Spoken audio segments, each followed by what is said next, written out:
Jillian Ward update. Abangan si Jillian Ward sa The Class Things kung saan siya ay magja-judge for the first time.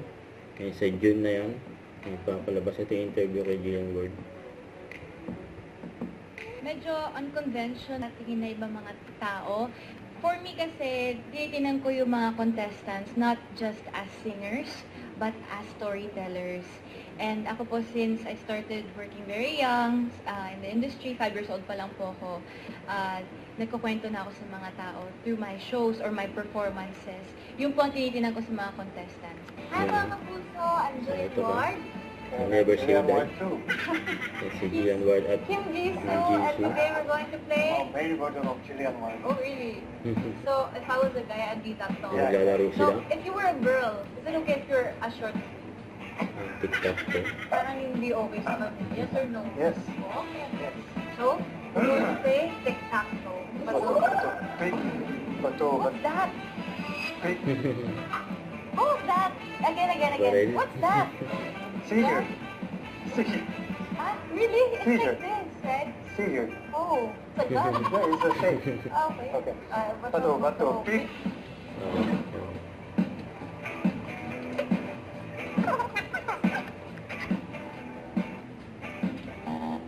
Bato. Pick. Sino kaya magwawagi? Ay, mali. That touch mo yan. One more. Bato. Pick.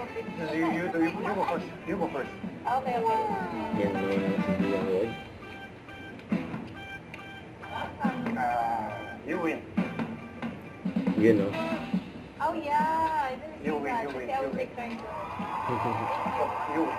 Thank you. Ano prize? Thank you guys. Yan, Yun na yun. Jillian Thank you Ward, guys. oh. Thank you guys for watching. I hope you enjoyed. Thank you.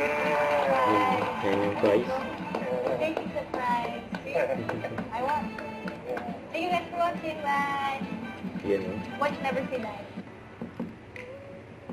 Yan pang may maswerte pa nakapagpa-autograph kay Jillian Ward. Yan, no? Sana all. Don't forget to subscribe, click the notification bell for more updates. This is Richard the Action Live. Stay tuned for more videos. See ya.